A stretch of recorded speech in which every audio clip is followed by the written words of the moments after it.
UI is user interface, anything that's not game related, so menus and meters and combo numbers and all that good stuff. The hallmark of a good UI, I would say, is making sure that when the player goes through the menus that they're able to navigate pretty easily and understand where everything is. And when instructions come up, we want to make sure that they're there and they're clear and they're obvious, but they don't kind of interfere with the gameplay.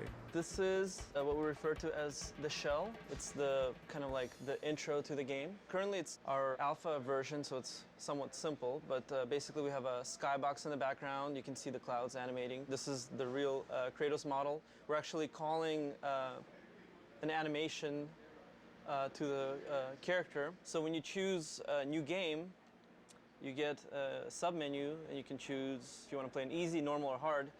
Very hard is locked out in the beginning. So you can see that when I choose a game, you'll see like the camera pan into Kratos' face, and then a video starts up. So all of that has to be hand-coded. So this is the basis of the Pandora's box, the menu system that we have in-game. So it's a full 3D model, and then I get that into the UI and do everything that needs to be done to make it work. So tag it with all the tags it needs, text elements, things like that. So all these kind of proxy quads we have in here all represent a line of text that shows up in the game. We pretty much start off on this demon face side, and we zoom up real close to frame it so that it's kind of more 2D looking. This would be the power-up menu. So you go to this menu and you upgrade your weapons, and you're able to kind of zoom into the models and rotate them around. At least that's what we're hoping. So we won't make it for alpha, but we're going to shoot for beta. You can swap between menus by hitting R1 and L1, and that rotates the camera around the box to another side, and then we frame another side of the box and put information for like the items menu. So this is the items menu.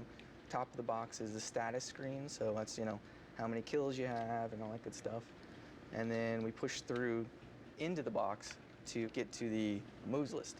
And then it goes in kind of like this cycle, so you can cycle through all of these menus in order.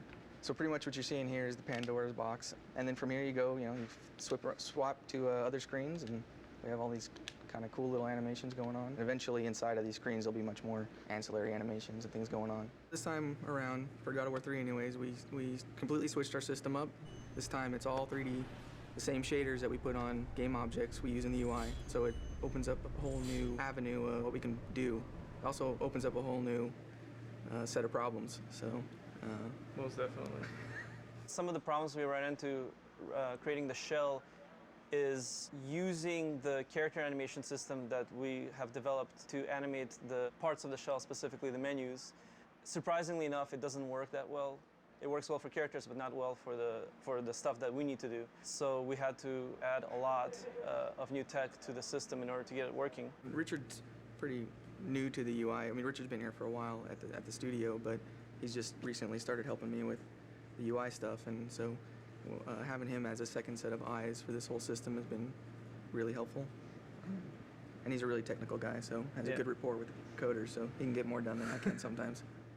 Yeah, it's funny because Corey will go down there and he'll ask them to do something, and they're like, no, and then no, I'm just kidding.